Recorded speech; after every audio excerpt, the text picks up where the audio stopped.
Hello बच्चों, चलिए प्रश्न को देखते हैं। तो दिया गया प्रश्न है कि प्रत्येक का एक उदाहरण देते हुए निम्नलिखित प्रक्रमों के सिद्धांतों का संक्षिप्त विवरण दीजिए। पहला है क्रिस्टलन, दूसरा है आसवन, तीसरा है क्रोमेटोग्राफी।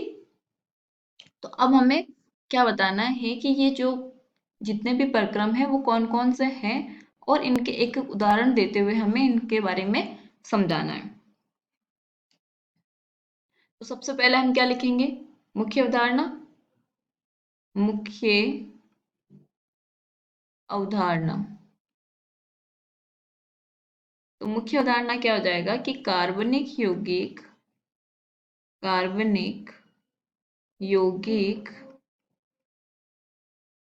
यौगिकों के शोधन की प्रक्रिया।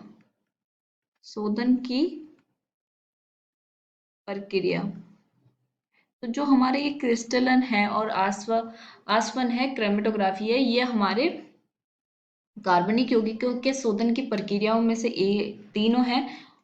तो अब हमें पता होना चाहिए कि क्रिस्टलन क्या होता है, आसवन विधि क्या होती है, क्रोमेटोग्राफी विधि क्या होती है। तो चलिए हम देखते हैं। सबसे पहले हम देखेंगे क्रिस्टलन। तो पहला क्या है हमारा क्रिस्टलन। सबसे पहले ये किस पे आधारित है और इसमें क्या होता है वो देखते हैं हम। निर्भर करती है जैसे कि हमारा कोई कार्बनिक यौगिक है, कार्बनिक यौगिक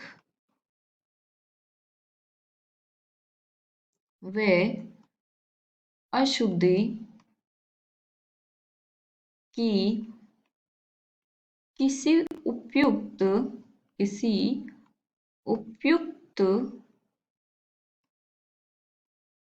विलायक में इनकी विलेयताओं में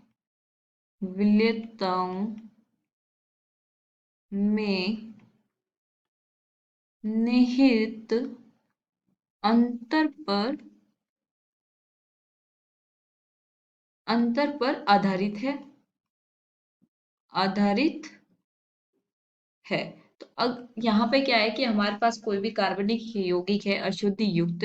अब उसमें कार्बनिक यौगिक और उसमें उपस्थित जो अशुद्धि है उनमें किसी कोई विशिष्ट जो विलायक है उनमें अगर वो उसकी विलेयता में अंतर है, कोई कम घुल रहा है कोई ज्यादा घुल रहा है, तो उसमें अगर अंतर है तो वो हम उसको क्रिस्टलन के द्वारा पृथक्करण कर सकते हैं। अब इसमें क्या होगा कि यहाँ पे क्या होगा कि जो अशुद्ध यौगिक होगा, अशुद्ध कार्बनिक यौगिक को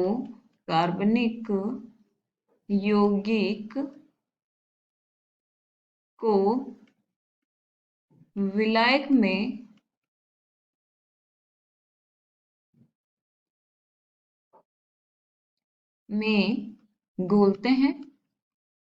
घोलते हैं। कम ताप पर, सामान्य ताप पर ये अल्प विलेय है और ताप में वृद्धि के साथ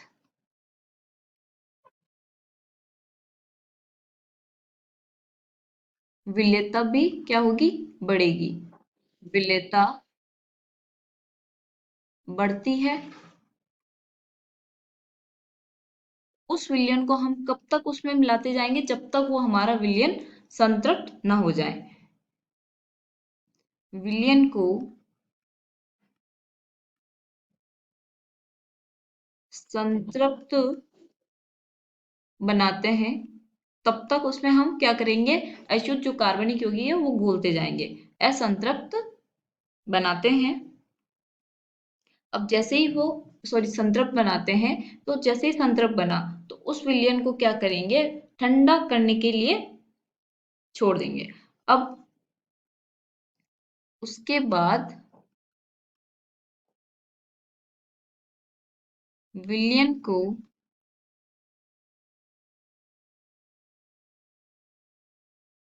ठंडा करने पर जो हमारा शुद्ध पदार्थ होगा, कार्बनिक जो यौगिक होंगे पदार्थ,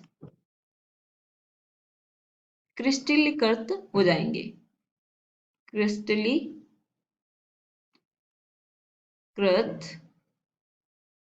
हो जाते हैं,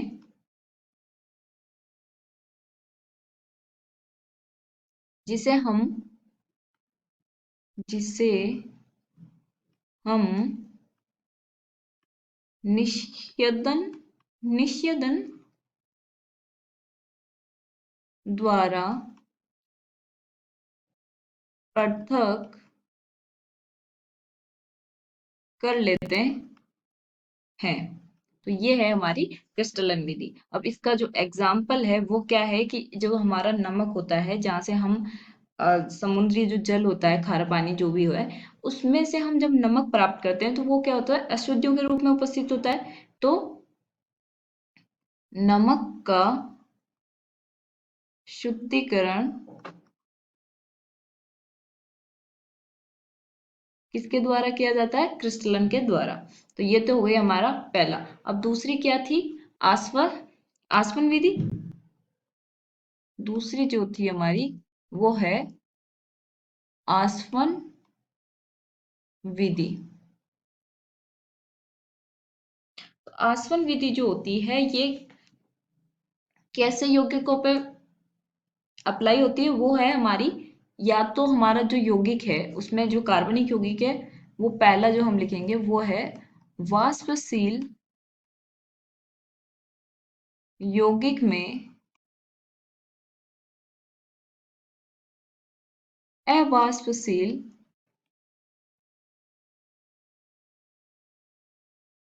अशुद्धि अशुद्धियों को इसके आसवन विधि द्वारा पृथक किया जा सकता है। या फिर जो दूसरा है कि किसी उन दोनों में उन दोनों में क्वथनांक जो होंगे, क्वथनांक क्वथनांकों में पर्याप्त अंतर हो। तो ऐसे यौगिकों को हम आसवन विधि द्वारा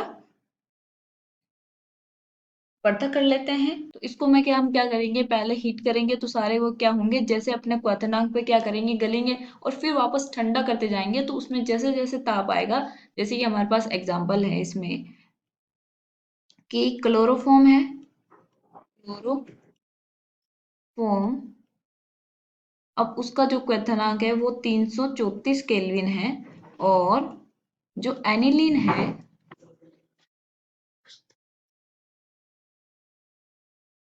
एनिलीन जो है एनिलीन, उसका जो क्वथनांक होता है वो 457 केल्विन होता है। अब इन दोनों में क्या है, अगर ये दोनों साथ में है, क्लोरोफॉर्म व एनिलीन, तो इनको हम आसवन विधि द्वारा पृथक कर सकते हैं, क्योंकि इनके जो क्वथनांक है वो दोनों अलग अलग है।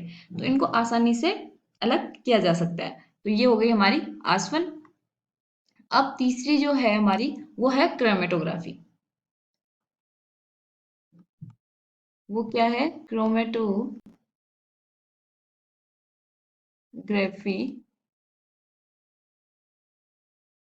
जिसको हम वर्ण लेखन भी बोलते हैं। तो ये क्या होती है, ये अत्यंत महत्वपूर्ण विधि है। इसका उपयोग हम क्या करते हैं, यौगिकों के शोधन में करते हैं। ठीक है। और इसी किसी मिश्रण के अवयवों को पृथक करने तथा यौगिक की शुद्धता की जांच करने के लिए इसका मुख्यतः उपयोग होता है। तो हम यहाँ क्या लिख सकते हैं, किसी मिश्रण के अवयवों को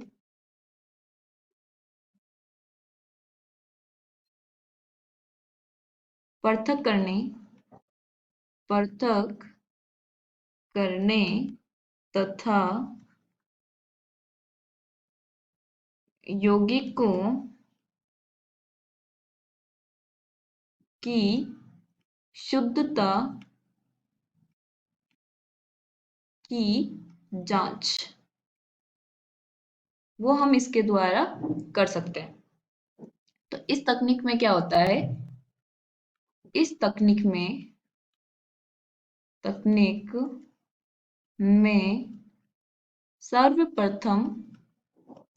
सर्वप्रथम यौगिक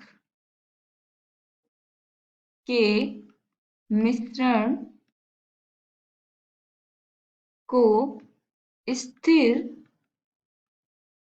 प्रावस्था पर अधिशोषित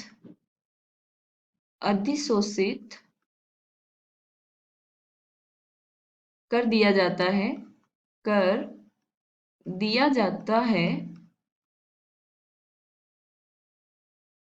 स्थिर प्रावस्था ठोस तथा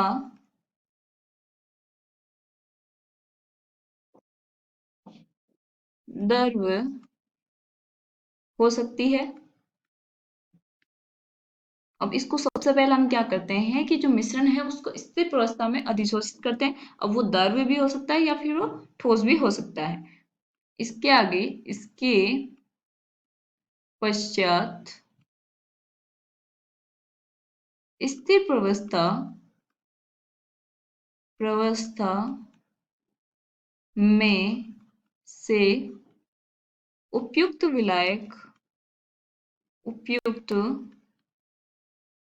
विलायक या विलायकों के मिश्रण अथवा गैस को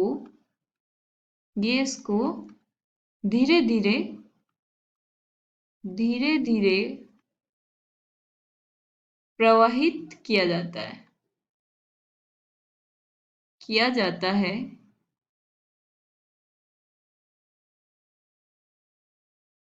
और इस प्रकार से उसमें प्रवाहित करेंगे तो सबसे नीचे जो होगा वहां पे क्या होगा, वो पहले प्राप्त होगी, फिर दूसरे, फिर तीसरे, ऐसे करके हम सभी को पृथक कर सकते हैं। तो इसमें दो प्रकार से होते हैं, एक तो अधिशोषण वर्णलेखिका, एक वितरण वर्णलेखन होता है। इसके दो होंगे भाग। पहला जो भाग है वो है हमारा अधिशोषण पर आधारित है, अधिशोषण वर्णलेखन, और जो दूसरा है वो है वितरण वर्णलेखन। इसमें जो एक स्तंभ आती है वो हमारी महत्वपूर्ण होती है, स्तंभ वर्णलेखिका। अब इसके हम एग्जाम्पल देख लेते हैं। तो एग्जाम्पल कौन कौन से होंगे इसमें, अगर हमें कोई दवाई क्रिएटिंग वैक्सीनेशन यानी कि दवाई बनाना, फूड टेस्टिंग यानी कि भोजन की जांच,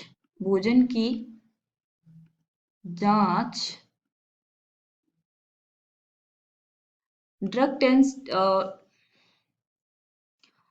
टेस्टिंग, जो ड्रग्स होते हैं हमारे उसकी भी हम इसकी जांच कर सकते हैं इसके द्वारा।